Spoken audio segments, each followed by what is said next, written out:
शुक्रगुजार हैं कि आपने आज मोहम्मद के शहर से शिफा भेजी है। जो मोदी है तो मुमकिन है कहते थे, आज ऑक्सीजन नहीं है अस्पतालों में, मोदी जी के मन की बात से काम चला लेंगे क्या?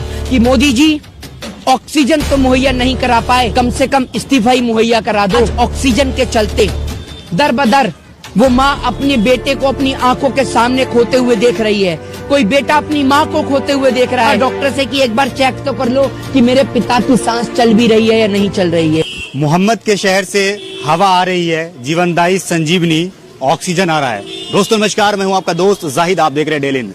जिस मोहम्मद के बारे में नरसिंहा सिंह आनंद के द्वारा अपजनिक बातें कही गई थी, आज उसी शहर से जो है ऑक्सीजन आ रहा है। जिस तरीके से अभी आपको मालूम है कोविड-19 की वजह से हजारों लोगों की जिंदगी जा रही है, लोग बगैर ऑक्सीजन के मर रहे हैं। मेरे साथ यहाँ पे मोहित शर्मा जुड़े हैं कि जिस तरीके से हमारे देश के अंदर नफरत फैलाई जा रही है, लगातार जो है मुसलमानों के लेकर के लगातार हिंदू मुसलमान यहाँ पे किया जा रहा है। सबसे पहला सवाल ये है कि जिस मोहम्मद सल्लल्लाहु अलैहि वसल्लम के बारे में जो अपजनिक बातें कही जा रही थी, आज उसी मोहम्मद के शहर से हमारे हिंदुस्तान में, चाहे वो हिंदू हो या मुसलमान हो, उसकी जिंदगी बचाने के लिए ऑक्सीजन आ रहा है। देखिए, आज मैं किसी पे आरोप और प्रत्यारोपण बिल्कुल नहीं करूंगा। ये समय, जिस समय पूरे देश के अंदर देशवासियों को एक साथ एकजुट होकर एक भाई की हैसियत से, एक पिता की हैसियत से आज पूरे हिंदुस्तान के साथ खड़ा रहना है।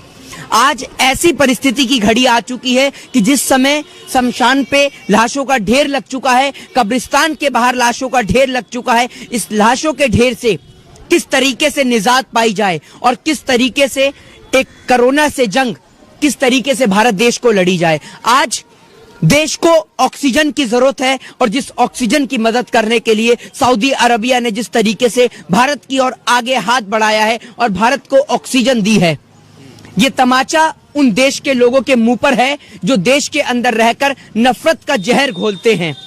सऊदी अरबिया, जहां पर 99% मुस्लिम आबादी निवास करती है, आज उसने एक इंसानियत के नाते, एक मानवता के नाते देश को बचाने के लिए ऑक्सीजन को लेकर एक हाथ बढ़ाया है, नेकी का एक हाथ बढ़ाया है।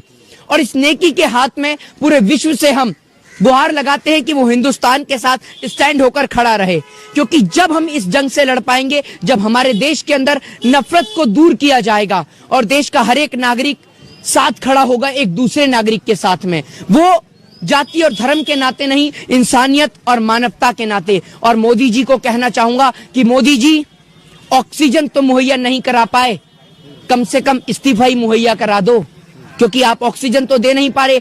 आत्मनिर्भर भारत है, खुद ही जी लेगा, क्योंकि आज ऑक्सीजन के चलते दर बदर वो माँ अपने बेटे को अपनी आंखों के सामने खोते हुए देख रही है। कोई बेटा अपनी माँ को खोते हुए देख रहा है। कोई कह रहा है कि एक बार डॉक्टर से कि एक बार चेक तो कर लो कि मेरे पिता की सांस चल भी रही है या नहीं चल रही है।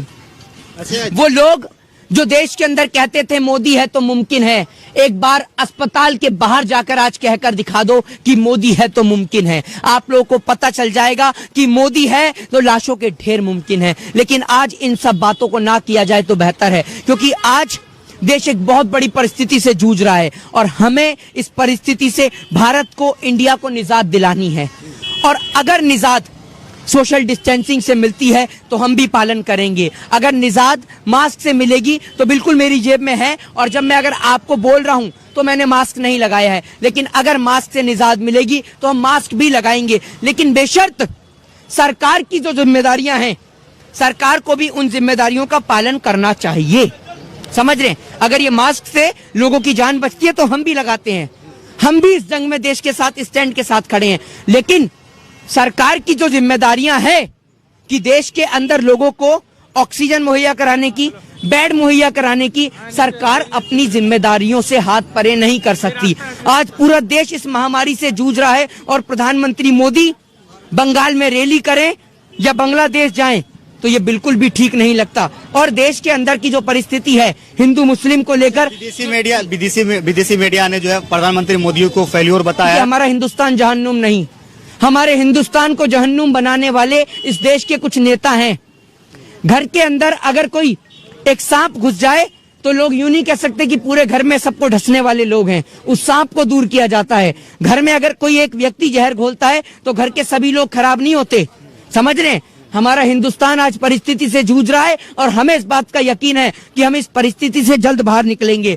और उन लोगों के लिए कहना चाहता हूं जो मोदी है तो मुमकिन है कहते थे, तो आज ऑक्सीजन नहीं है अस्पतालों में, तो मोदी जी के मन की बात से काम चला लेंगे क्या? ऑक्सीजन तो नहीं है, मन की बात से काम चलेगा तो बताइए। और जिस बच्ची ने गुल्लक फोड़कर पीएम केयर फंड में पैसा दिया था, आज आप उस बच्ची के लिए क्या कहेंगे? आज उस बच्ची को ऑक्सीजन का सिलेंडर मुहैया नहीं हो पा रहा है, तो क्या ये हमारे देश के लिए एक गंभीर प्रश्न और सवाल खड़ा नहीं होता? और आपको एक बात बता दूं कि भैया देश के अंदर देश के गृह मंत्री बाप बंगाल में, बेटा आईपीएल में और देश आईसीयू में है। यानी देश के गृह मंत्री जी या बंगाल में रैलियां कर रहे हैं, उनका बेटा आईपीएल देख रहा है और पूरा देश आईसीयू में जूझ रहा है, लेकिन इन्हें कोई भी रद्दी भर फर्क नहीं पड़ता। लेकिन देशवासियों से निवेदन है कि आज हिंदू मुस्लिम सिख ईसाई छोड़कर आज हिंदुस्तान को बचाने के नाते आप सभी एकजुट होइए, एक साथ खड़े होइए और देश में एक नेकी की मिसाल को कायम करिए, क्योंकि अगर वतन नहीं रहेगा तो आप और हम लड़ाई कहां करेंगे?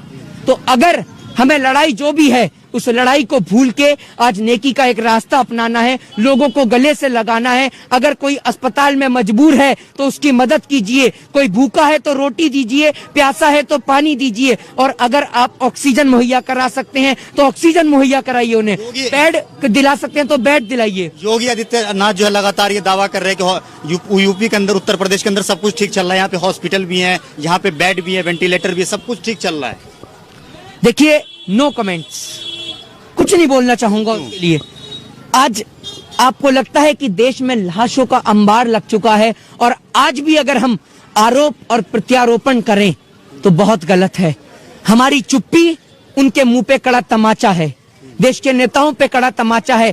जिस बाप ने बेटे को खो दिया, उस बाप के दर्द को आप नहीं समझ पाएंगे, देश के नेता नहीं समझ पाएंगे। समझ रहे हैं? सिर्फ सांत्वना देने से कुछ नहीं होगा। आप एक बात मुझे बताइए, इनको ये पता है कि पाकिस्तान में रेट कितना है टमाटर का? इन्हें ये पता है कि देश के अंदर पाकिस्तान के कितने जवान मरते हैं? इन्हें ये पता है पाकिस्तान में रोटी में क्या बन रहा है, सब्जी में क्या बन रही है, इमरान कहाँ घूमने जा रहा है? लेकिन इनके पास इस बात का आंकड़ा नहीं कि हिंदुस्तान में कितने लोग मर गए। मोदी मीडिया लगातार सरकार की नाकामी क्यों छुपा रही है? वो आपकी और मेरी दिखाएगी क्या? गोदी मीडिया सरकार के हाथों बिक चुकी है। अंबानी अडानी के चैनल से ये बात आप कब समझेंगे? आज देश को एक होने की जरूरत है, और इस महामारी में हिंदुस्तान को, हिंदुस्तानियों की जरूरत है, पूरे मुल्क की जरूरत है। और एक बार सऊदी अरबिया का और जो तमाम मुल्क हिंदुस्तान के साथ खड़े हैं, उनका तहे दिल से हम शुक्रिया अदा करते हैं, शुक्रगुजार हैं कि आपने आज मोहम्मद के शहर से शिफा भेजी है। वो शिफा जो आज लोगों की जान बचा रही है, ये आज बहुत बड़ा नेकी का काम है। क्या वो वैसे ये जान सिर्फ मुस्लिमों की नहीं, हिंदुओं की भी बच रही है, सिखों की भी बच रही है, ईसाइयों की भी बच रही है। क्या वो जो लोग नफरत फैलाते हैं उनके मुंह पर तमाचा, जैसे नरसिंहा सिंह आनंद हो गया, जो नफरत फैलाते हैं दूसरे धर्म को लेकर? हम भी हिंदू हैं, हमारे भी आज भाइयों की जान बच रही है अस्पताल के अंदर, मुस्लिम भाइयों की भी जान बच रही है। और ये थोड़ी है कि अगर आज सऊदी अरबिया से ऑक्सीजन आई है तो आप हिंदू और मुस्लिम के नाते वो लेने को मना कर देंगे। जो रेमडेसिविर जो इंजेक्शन है, जो बहुत जो सिप्ला कंपनी का जो इंजेक्शन है, वो सिप्ला कंपनी मुस्लिम की है, तो क्या आप इंजेक्शन लेने से मना कर देंगे? नहीं ना। तो नफरत को दूर करिए, लोगों को गले लगाइए, और प्यार एक ऐसी चीज है, प्रेम एक ऐसी चीज है कि अगर हिंदुस्तान एक साथ खड़ा होगा तो हम किसी भी जंग से लड़ सकते हैं, चाहे वो हिंदुस्तान को बचाने की लड़ाई हो, चाहे फिर वो आजादी की लड़ाई हो। आखिरी सवाल है, प्रधानमंत्री मोदी पश्चिम बंगाल के अंदर रैली करते तो मास्क नहीं लगाते, वहीं पर अगर एक रूम के अंदर बंद होकर मीटिंग करते तो वहां पे मास्क। देखिए, ये बात मैं भी जानता हूं कि 5 रुपए वाले मास्क से कोरोना रुकने वाला नहीं है, लेकिन अगर देश को लगता है, देश के बीजेपी के नेताओं को लगता है कि इससे कोरोना रुकेगा, सोशल डिस्टेंसिंग से कोरोना रुकेगा, तो हम आपके साथ हैं। लेकिन आप लोगों को बेड तो मुहैया कराइए। आप कश्मीर में प्लॉट दिलाने की बात करते हैं, लेकिन आपकी सरकार की औकात अस्पताल में बेड दिलाने की नहीं है, तो क्या आपको शर्म नहीं आती इस हिंदुस्तान में रहकर? तो आज एक बार फिर यही कहूंगा कि लोग नफरत को भूलें, एक साथ खड़े हों, क्योंकि आज देश के लोगों को देश के ही लोगों के साथ की जरूरत है। कि सरकार अगर इस पे ध्यान दी होती तो आज जो देश का जो सिचुएशन है, जो लोग मर रहे हैं, ऐसा सिचुएशन यहाँ पे नहीं। देखिए, इसका जिम्मेदार सिर्फ चुनाव है, समझ रहे हैं? चुनाव तो बंगाल में हुआ है ना, लेकिन हालात तो दिल्ली और यूपी के खराब है। चुनाव अगर शिवराज सिंह चौहान को मुख्यमंत्री नहीं बनाया होता तो देश आज इस आपदा से नहीं जूझ रहा होता। हमारा किसान मर रहा है, सरहद पे हमारा जवान मर रहा है, लेकिन आज कोई देश में उनके लिए आवाज उठाने वाला नहीं है।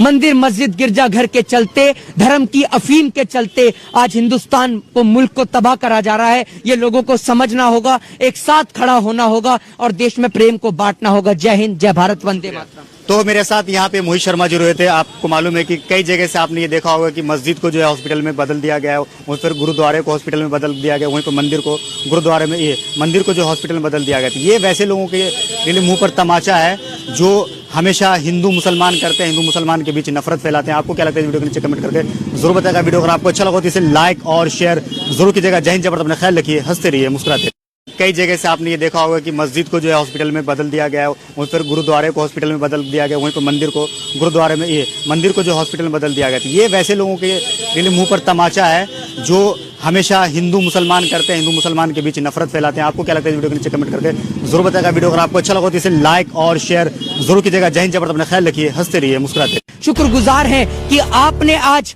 मोहम्मद के शहर से शिफा भेजी है। जो मोदी है तो मुमकिन है कहते थे, आज ऑक्सीजन नहीं है अस्पतालों में, मोदी जी के मन की बात से काम चला लेंगे क्या? कि मोदी जी ऑक्सीजन तो मुहैया नहीं करा पाए, कम से कम इस्तीफा ही मुहैया करा दो। ऑक्सीजन के चलते दर बदर वो माँ अपने बेटे को अपनी आंखों के सामने खोते हुए देख रही है। कोई बेटा अपनी माँ को खोते हुए देख रहा है डॉक्टर से कि एक बार चेक तो कर लो कि मेरे पिता की सांस चल भी रही है या नहीं चल रही है। मोहम्मद के शहर से हवा